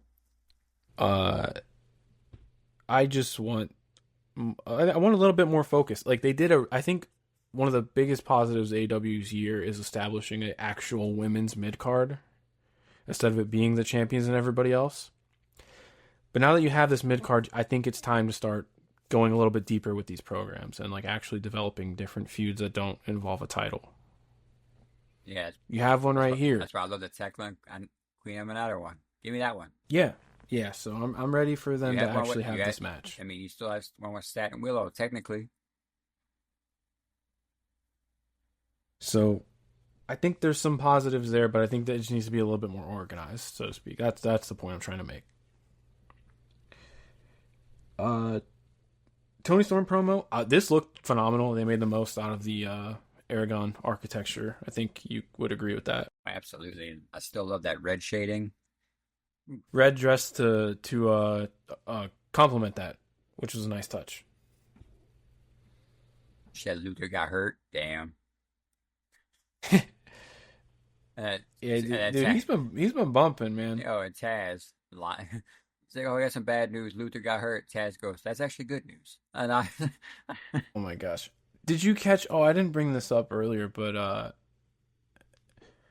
during the party match, he made this comment about Speedball saying how like there shouldn't be any barefoot wrestlers. I heard him say something, but I didn't hear what the payoff was at the end. Well, the payoff is I've been Well, watching he '93 did wrestle. ECW. He was a Tasmaniac, and he had During the Tasmaniac yeah. days, he had the get up on, and he didn't wear any He did shoe, he not didn't wear wear any shoes. boots. Yeah, he didn't wear boots. I forgot about that. Yeah, Yeah, people don't forget. so that was a nice nod. Yeah, that's funny.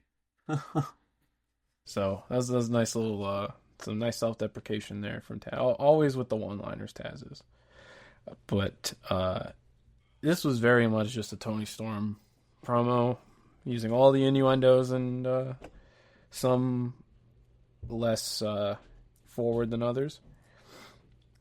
But the real purpose of this was to insert Athena back into AEW television full time, which you pull out the meme. I prayed for times like these. Here, we finally did it. Yeah, great promo from her. I'm actually really excited to see what Tony Storm versus Billy Starks looks like, and get this thing going, man. I'm here for it. And Space Jesus, let's go. Yeah. Then, if I'm not mistaken, was the Nick Wayne promo, which was another pre-tape. A lot of promos. And yeah, promo heavy show.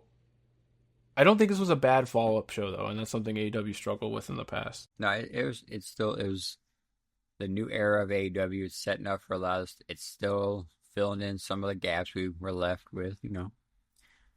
Uh, When the oh, good. the only thing I would say, I wouldn't have Adam Page and Mox wrestling tonight. But that's just a little side. I feel a few ways about it. We'll get to it in a sec. Actually, I think that was we had like two more segments before that. Uh, I was actually impressed with Nick Wayne's promo. I wasn't expecting much. Because he's always had Christian Cage as a mouthpiece. But this was good. This was fine. Like it did its job, and I was like, maybe the patriarchy need a designated mouthpiece and just have Nick Wayne do all the wrestling. I mean, Kip Sabian is fine, but like I think they need more of a dedicated out and out promo. But Nick Wayne held his own with the pre-tape. Maybe that's the way they need to go while he's building his confidence and settling into this new heel character. He's been more of just like a bump guy, kind of smarmy heel, but now he's like getting more of a focus, and they're setting him up for a push. But I thought this was fine. Things about it. I did. That's Kip Sabian. Still looking He crazy. looks crazy. Hey, no judgment. But what? When are you gonna wrestle? Dude, he's like doing the Lance Archer thing where he just shows up and just is stanced up. Dude, Lance Archer, the last 3 TVs, I don't know if I talked about this or not. This dude don't wrestle. He just comes out there and looks hard. He just stands there. He stands. D's on it right now, bro. Stanced up. Dude, multiple segments tonight. He wrestled all in though. So Yeah, he did. I actually think he's booked for a Collision tomorrow night. look at it. He's like, look, y'all talking shit. Here I am in your backyard. So, Yeah. okay, my bad. Glad he got on that show too, because I believe he is from Texas as well. And then I think of Houston or something. I still love Lance Archer. I'm glad he's going to be wrestling again here. We'll see it on Saturday, but tomorrow night is the taping. I didn't like him up until he went to Japan, and then I liked him because I didn't really care for him in TNA. But I wasn't watching Lance Hoyt at the time, so I can only speak from like Suzuki-gun onwards. yeah, that's when I loved him when he went there. When Yeah. he was Lance Hoyt at the tramp stamp. Yeah, I still have to do my TNA deep dive. like I legit am like I have. Well, Rock and Rave is awesome. I like them, but not the tramp stamp. That was a bit weird. But I was like, yo, whoa! I thought only ladies got those. I guess I could be wrong. I mean, I'm talking exclusively Murder Hawk Monster and onward. yeah, that's when I liked him in Suzuki Gun. I was like, yo, him and Davey Boy Smith, Jew, right?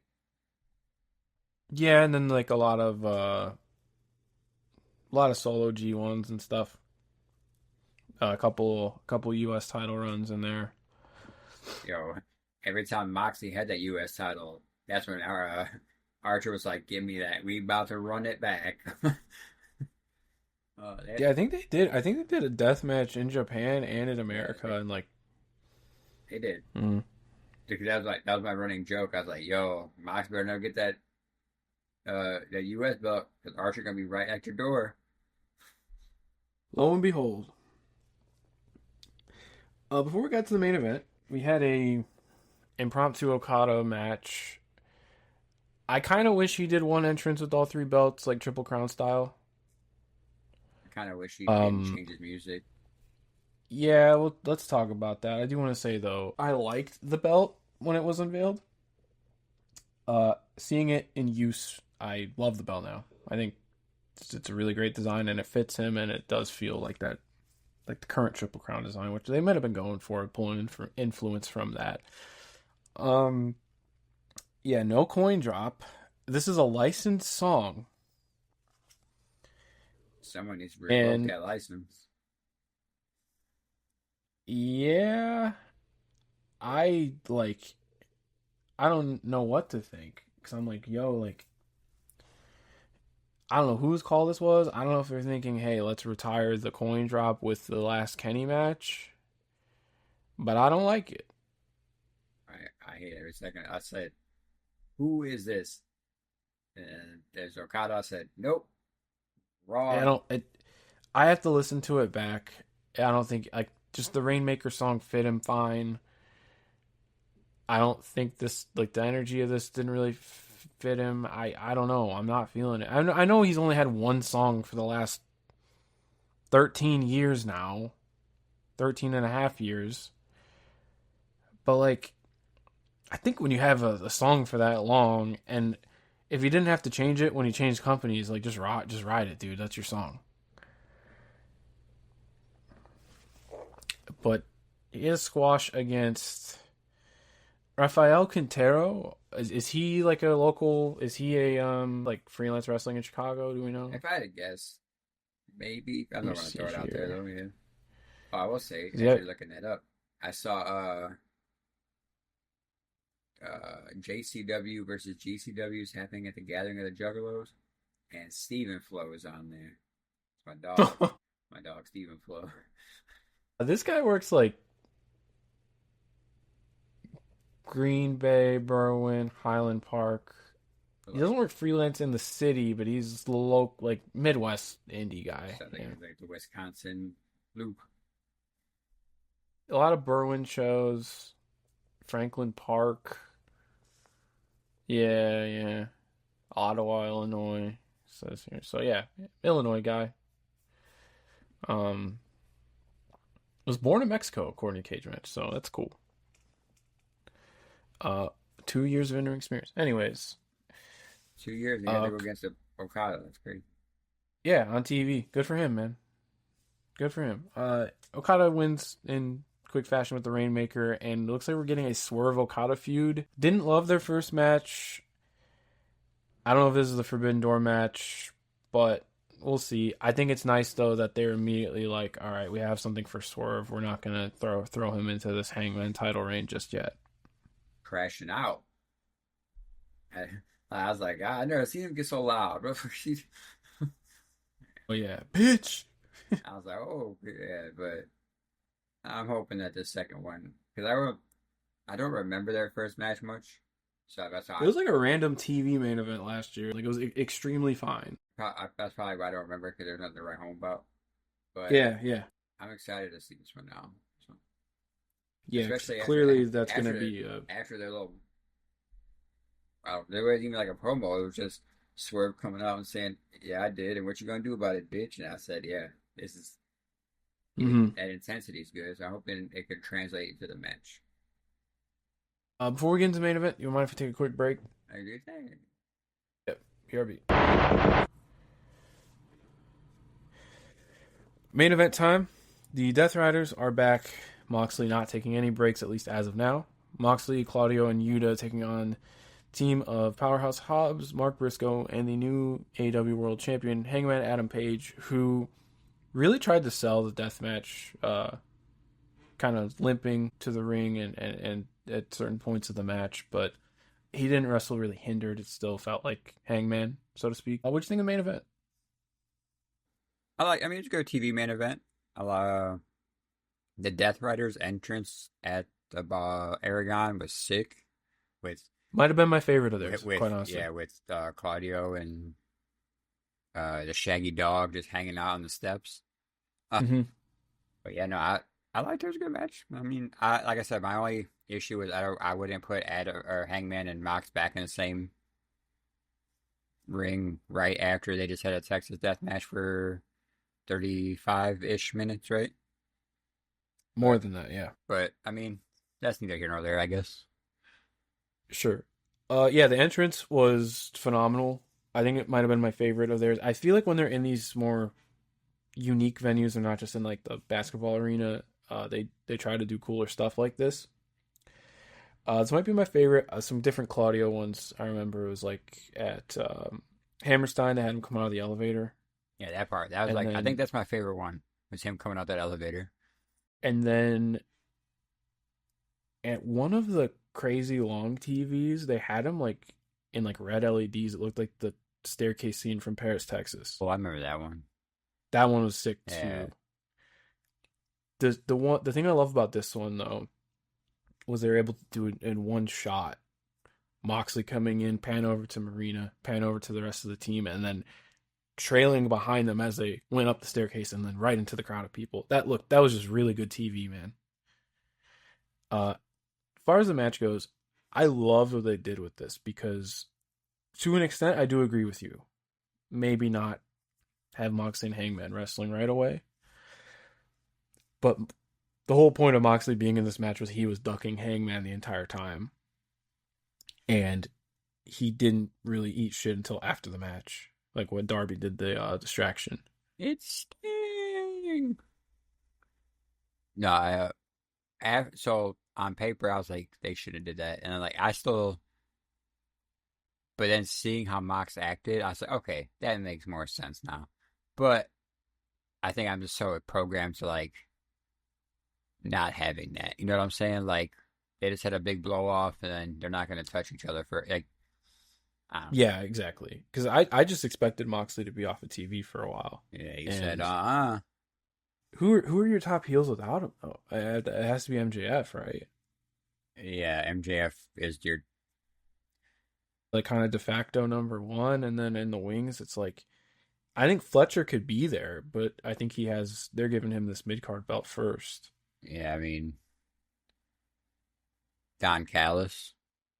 Don Callis fan, yeah, in general, Yeah. yeah, because I was thinking about it. You're gonna have to have a rogues gallery for Hangman. This is the first time they're doing like a straight up babyface championship run since Hangman's first one. Yeah. Moxley's kind of ace run was more like when he was kind of cleaning up the mess, led right into MJF, and then MJF. Oh, yeah, that whole series. I lost it to Joe, and Joe was over, but he was Joe. It was like his own thing. Swerve wasn't an out and out babyface either. If anything, Swerve was a heel that people cheered for. Yeah, he was a heel that people He cheered. was a tween. He was very much a tweener. Yeah, they got super over. I mean, he's always been over, but And unfortunately, Danielson's run wasn't much of a run. So like, and it was always going to be short term. I guess that's the better way to look at it. So now you have a true babyface having a babyface championship run. This ain't gonna be anything else. So you have to have heels ready for him. And in my mind, I'm thinking, well, if Moxley's off TV, you could easily do a Claudio TV defense. That's like the safest bet. Just until, because you have this 5 week gap. I'm thinking Forbidden Door. If it's not just an AEW guy, it'll probably be David Finlay. I think that would be a good spot because I don't think you get this MJF match for months.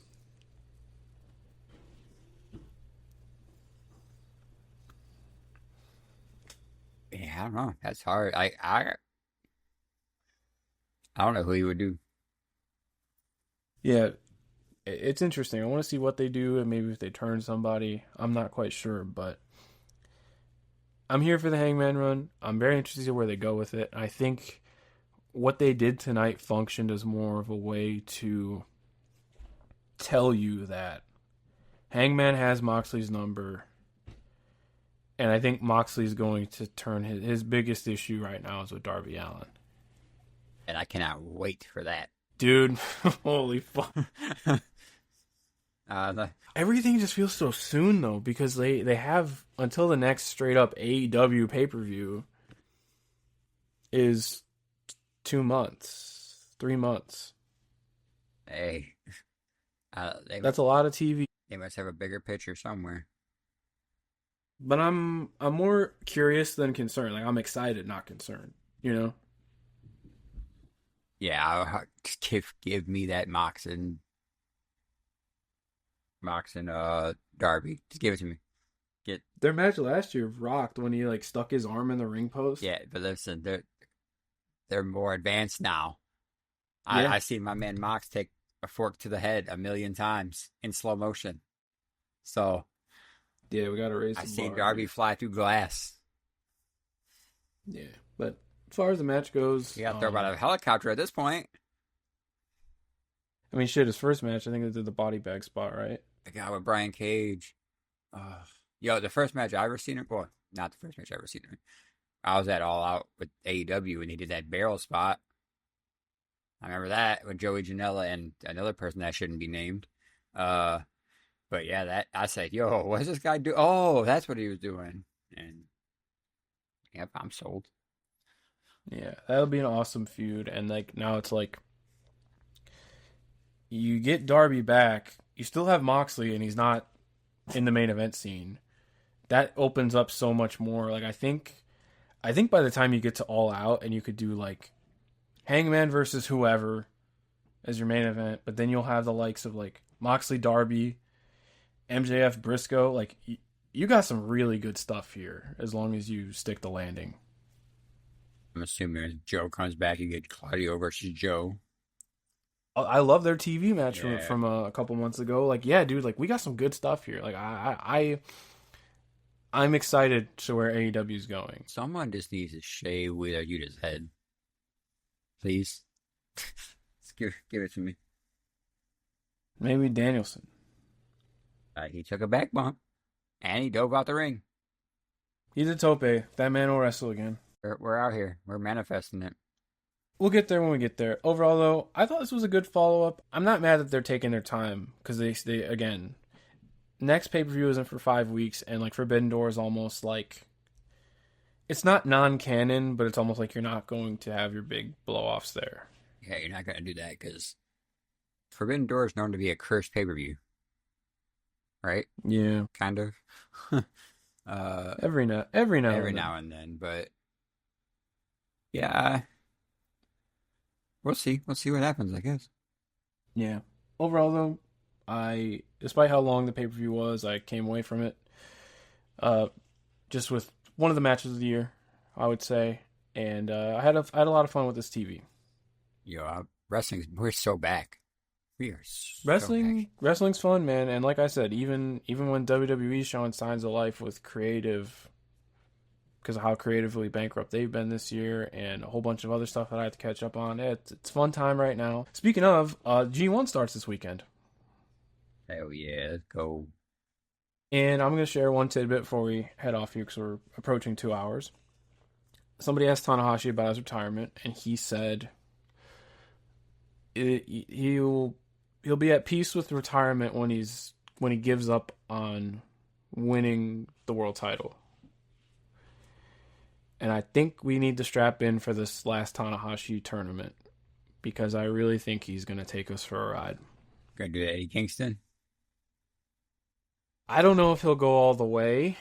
I think he'll go deep because if they do the thing where like the two seeds from each block have to wrestle each other, he's in the A block and Takeshita's in the B block.